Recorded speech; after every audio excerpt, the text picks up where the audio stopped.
In response to what you're saying about flattening out difference, I think in response to how we were talking about flattening out difference, I feel like our understanding of United Front in the Philippines movement is really thinking about not like oh everyone's on the same playing field in terms of like how are we leading and making decisions and movements, but it's really having a basic alliance between workers and peasants to make up the majority of the country and are the most oppressed people. And so like really thinking about like and then the rest of the sector, the classes are really thinking about how do we support, this struggle and the needs of those people and centering them.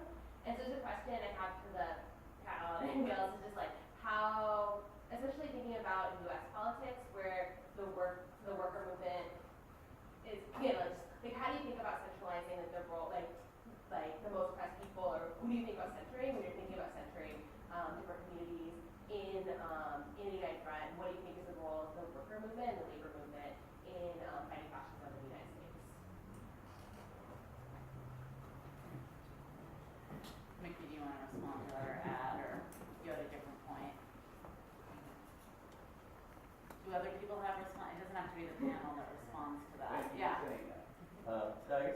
I sort of have a response. I think about the strength you can get from workers. It's just that, I mean, the base of a lot of repression ultimately is like the power of corporations that end up being linked to larger fascist structures. And I think you gain a lot of solidarity through like linking together multiple workers' unions. You already see people gain a lot of solidarity through unions.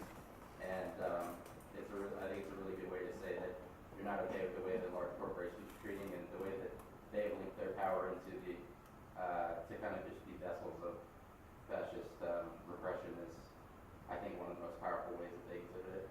So, especially like right in people's lives, you might not always interact with some level of like the state directly, but you interact with the level of corporations and capitalist structures like constantly. So.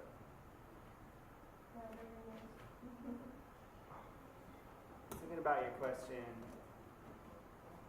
I think one of the things, once again, I keep saying this is not the panel for it, the difference between Popular Front and United Front. I think those words recently are conflated, and they're very different tactics, and they emerge from very particular political moments, different from one another, so on and so forth. So I think when we use them, role of political education could be to study their origins and their uses, and I would agree in the Popular Front moment, which I would call the Spanish Revolutionary moment, the word I would have used to describe that dynamic was Popular Front.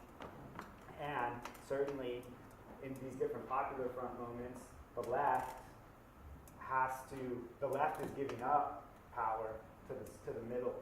And it does that as a tactical engagement to preserve itself or to build itself, and it gets pummeled. And that's a real critique, and it's a healthy critique, and it's a valid one. I think what's interesting, though, when I'm thinking of Popular Front moments in the United States, and I want to link it to your question and also to the Filipino struggle, the struggle in the Philippines, is that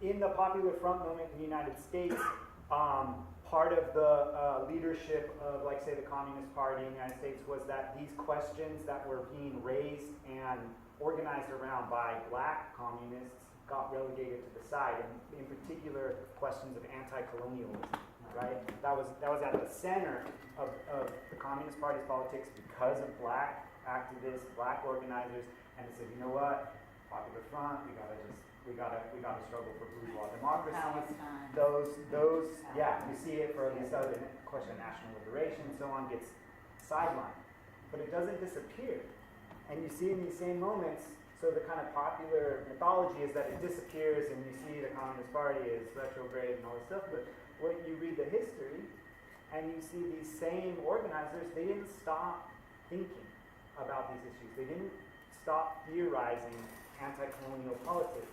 And instead, they dug in and theorized them more. And that's where, I would argue, the origins of revolutionary feminism come out of. Black feminism, the concept of intersectionality. These comes out of the ways in which this revolutionary thinking is pushed to the margins, but then it's useful to us today. And so I'm thinking about labor movement and struggle. I'm thinking about in the national liberation struggle in the Philippines, the role of organizations like Gabriela, these women-led organizations, the way that these questions around leadership are taken up in these dynamic, revolutionary ways amidst these very marginal circumstances. I read a statistic recently from a couple of years ago, and as somebody who studied a bunch of different labor struggles, I want to say right around 2010. And what they learned is, okay, the labor movement is getting pummeled. Fascism, we could all agree, has absolute interest in crushing organized labor. Organized labor is certainly on the margins in this country. One of the things that this person studied was that they were like, hey, you know what though? Of these organizing drives that are happening across the United States, guess what? They're more likely to win if women are the lead organizers. They're even more likely to win if women of color are lead organizers. And so, you know, so my question is that what is that work? What is that thinking on the margins that's happening that can be replicated, that can be drawn out of the margins, that can be like, okay, well, here are, in this case, in those statistics, here are these people who are at the most brutal end of the fascist hammer, right? Who's going to get it the worst, who are targeted the most, or whatever. When they're in the lead, they win the most. So what can we draw from that? And as far as for me, for labor, the answer to that is like the question of leadership, and guess who wins when they're in leadership? Right. So let's prop that up all we can for folks who work in labor, and for those of us who are in solidarity with labor struggles. I mean, I guess what I hear in both John and your question, Megan, is just, it comes back to what are we building together that builds the greatest amount of power that will sustain through a very high level of repression and complete breakdown of society on so much of the planet, which will then produce an authoritarianism and a breakdown, a further breakdown that'll be very catastrophic. And what I'm hearing is sort of like, so there is the daily who is on the front lines of that daily most brutal edge of white supremacy, of different forms of supremacy and state violence, right? And then just the violence of our society. But then also in a moment, who the state goes after is it always tries to get rid of revolutionaries to get to everyone. It's both are true. And so ultimately, we have to organize in ways that we really are coordinated, allowing for our difference, coordinated, struggling when those differences actually are producing problems for each other. But building kind of deep movement relationships that are going to withstand that. And I hear in John's question, and what always happens is, well, in that example, sort of like, we don't want anarchists to get thrown under the bus. And whose interests or whose power is at the center of our struggle, ultimately? And is it building the power towards a revolutionary society that actually doesn't order relations of power in the way it does around race, gender, class, etc.? And I think that's a little bit of the rub, yeah? So. One thing I think is that as anarchists, we tend to focus a lot on the Spanish Civil War because, this is one specific moment in history. But there's a lot of other moments in history that we can also look at. Or not even history, just currently going on, what the Zapatistas are doing in southern Mexico, what the Mapuche people are doing in the south of Chile, in the Democratic Federation of Northern Syria.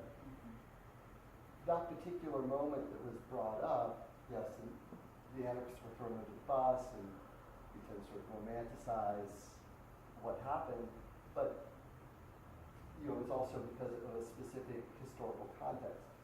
There was Stalin, socialism in one country, the Popular Front was a specific strategy that he had in order to isolate opposing movements. You saw the same thing in Germany between the KPD and the SPD. We're not facing that same historical context. And so I don't think we should necessarily get hung up on it. This is a bit more specific, actually. I've just kind of been thinking, wonder if anybody has any thoughts on what sort of response or any kind of just things to be building to deal with the encroaching, I guess, the state's emphasis and investment in, demasking laws and laws that are like very designed around like making fascists able to know like who we are and who is opposing them. Because I actually know somebody who was at a recent action in Berkeley and they were arrested for lifting the collar of their shirt up over their face. So we had all these bizarre laws, and add to that the development of technology both for personal and for state and private use that is like geared towards facial recognition. So like if anybody has anything to say about what we could be thinking about just to like kind of meet that head on. I'm just wondering if you would be willing to respond to that. I am also with the National Lawyers Guild. That there's been a lot of efforts to try to push back on masking. There's a push in Congress to try to promote anti-masking types of legislation. There's the National Lawyers Guild is involved in tracking and trying to push back on that. But the way that plays out, kind of even in our own community here, like you just gave that really prime example in Berkeley, is that they have to be probable cause to arrest someone on some bullshit ordinance, which was passed by the Berkeley City Council to try to criminalize people for masking up, right? And so the National Lawyers Guild did write a letter and try to push back on it, like, you're aware that this is highly unconstitutional in the state of California. We have laws that protect people in that way, right? Because of a lot of different things. But those masking ordinances were passed back in the day to criminalize the KKK. So now we see this really ironic turn where it's now being utilized to criminalize those who are opposed to fascism. And because the ways in which doxing is now like this like modern repressive tool, right? We have to be thinking in it like and pushing back on these things, whereas the law is always kind of lagging.